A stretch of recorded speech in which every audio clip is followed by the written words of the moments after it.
Hello दोस्तों, मैं ब्रजेश कुमार आज फिर से लर्न विद बिग के ड्रीम्स चैनल में आपको स्वागत करता हूं और आया हूं इस संघीय कार्यपालिका के से रिलेटेड एक वीडियो लेकर। इससे पहले हम जो मेन टॉपिक्स थे पॉलिटिक्स रिलेटेड उसको बताते जा रहे हैं और इस बार संघीय कार्यपालिका से रिलेटेड एक और वीडियो लेकर आप लोग के सामने आया हूं और उम्मीद है कि आप लोग को अच्छा से ये वीडियो समझ में आएगा। तो सबसे पहले संघीय कार्यपालिका के बारे में हम लोग जानेंगे और समझेंगे। संघीय कार्यपालिका जो है ये सरकार से रिलेटेड है और सरकार के प्रमुख 3 अंग हैं और 3 अंग को हम लोग बारी बारी से पढ़ेंगे। उस अंग को बारी बारी से पढ़ेंगे और जिसको हम पूरा फाइंड आउट कर दिए हैं इस बोर्ड के माध्यम से। इस बोर्ड से आप लोग नोट्स बनाएं और यहाँ हम समझाने का प्रयास करेंगे और पूरा वीडियो देखने के बाद हमें उम्मीद है कि आपको समझ में आएगा। दोस्तों, सबसे पहले देखेंगे कि कार्यपालिका, पहला सरकार का अंग जो है ये कार्यपालिका है। इसके बाद दूसरा जो है ये आपका विधायिका है और तीसरा जो क्या है न्यायपालिका है। ये 3 अंग से ही हमारा सरकार चलता है। अब विधायिका का कार्य क्या है और कार्यपालिका का कार्य क्या है और न्यायपालिका का कार्य क्या है, इसके बारे में बारी बारी से हम लोग समझेंगे। तो सबसे पहले हम कार्यपालिका से रिलेटेड इस वीडियो को कार्यपालिका के बारे में जानेंगे कि कार्यपालिका जो होता है, कार्यपालिका पर विधायिका द्वारा ये स्वीकृत नियमों को लागू करने और प्रशासन करने की जिम्मेवारी होती है। कार्यपालिका जो होता है उस पे विधायिका द्वारा स्वीकृत जो नियम और कानून रहते हैं उसके द्वारा प्रशासन करने की जिम्मेवारी कार्यपालिका पर होती है। इसके बाद दोस्तों हम देखेंगे विधायिका के बारे में।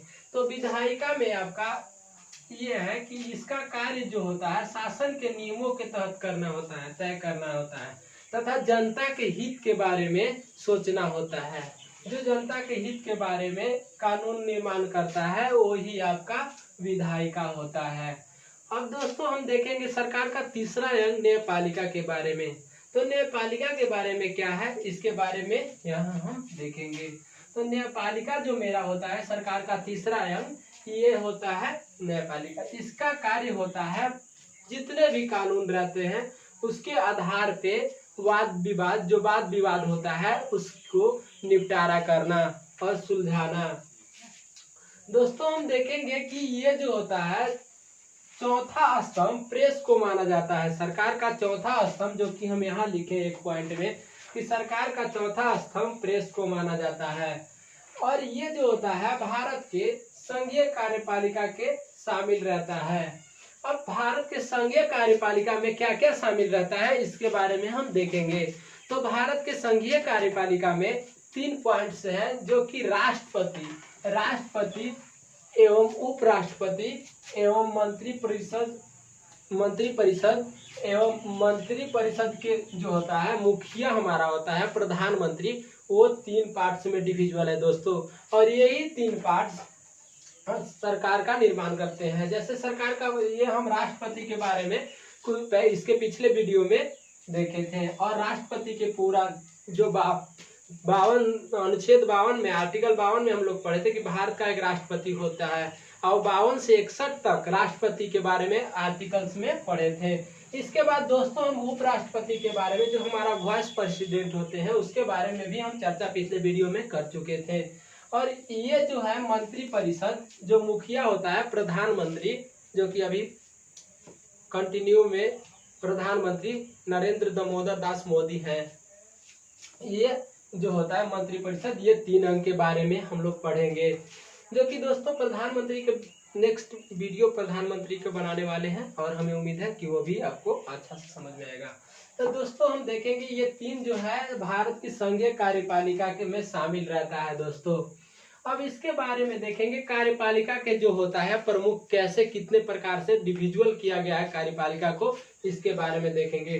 तो कार्यपालिका को भी 3 तरीके से डिविजुअल किया गया है, वो देखेंगे। कार्यपालिका जो होता है पहला आध्यात्मक होता है, आध्यात्मक कार्यपालिका। और सेकेंड नंबर दोस्तों ये होता है संघीय कार्यपालिका और थर्ड नंबर होता है अर्ध आध्यात्मक कार्यपालिका। ये 3 प्रकार से कार्यपालिका को डिविजुअल किया गया है। जिसको हम बारी बारी से देखेंगे कि कैसे कैसे आध्यात्मिक कार्यपालिका क्या करता है, फिर संसदीय कार्यपालिका क्या करता है, फिर अर्ध आध्यात्मिक कार्यपालिका क्या करता है, इसके बारे में हम जानेंगे।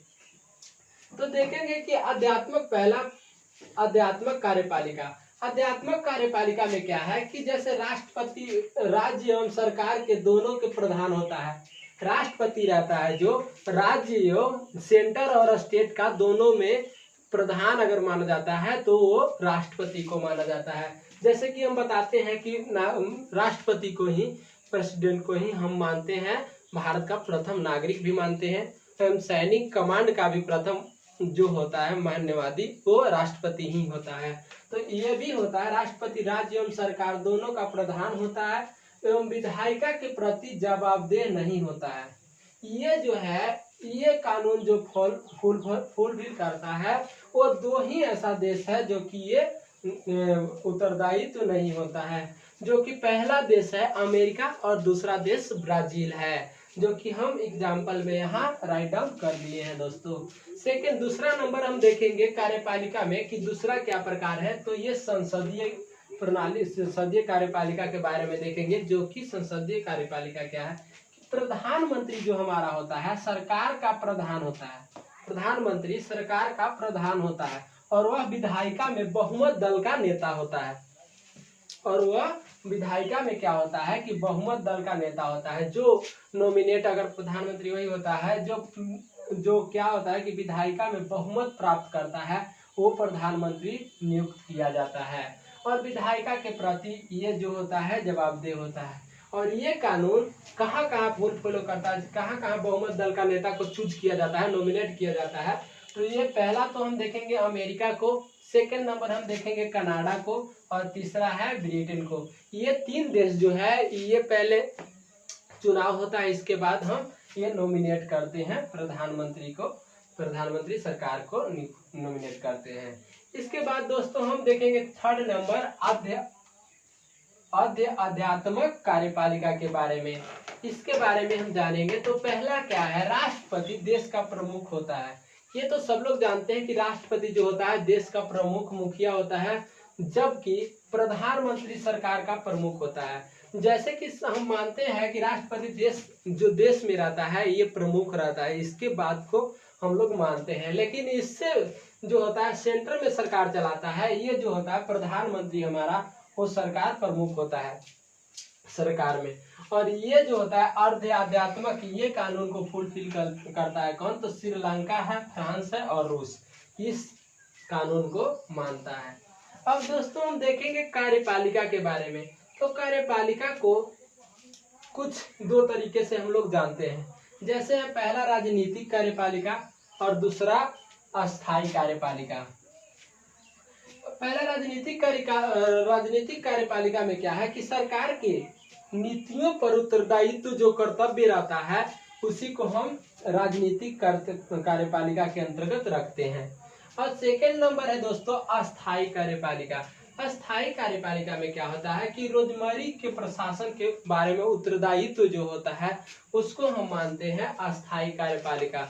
तो इस तरीके से कुछ पॉइंट को हम लोग इस वीडियो के माध्यम से संघीय कार्यपालिका के बारे में देखें कि जो होता है हमारा सरकार ये तीन टाइप से डिविजुअल है। पहला है कार्यपालिका, दूसरा विधायिका, तीसरा न्यायपालिका। और बारी बारी से हम कार्यपालिका, न्यायपालिका और विधायिका को समझें। इसके बाद हम देखें कि सरकार के चौथा स्तंभ होता है जो प्रेस को माना जाता है। ये क्वेश्चन मैक्सिमम एग्जाम में पूछे गए हैं।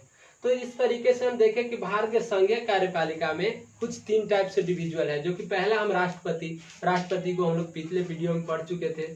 फिर है उपराष्ट्रपति। इसके बाद है क्या, ये जो होता है मंत्री परिषद जो हमारा प्रधानमंत्री होता है, इसके बारे में देखें। तो अगला वीडियो में हम प्रधानमंत्री के बारे में बताने वाले हैं। और हमें उम्मीद है कि ये संघीय कार्यपालिका जो वीडियो हम लोग इस टॉपिक्स में बनाए ये आप लोग को एग्जाम में काफ़ी हेल्पफुल होगा। चलिए दोस्तों, इतना ही कहकर मैं अपनी वाणी को विराम करता हूँ। जय हिंद, जय भारत।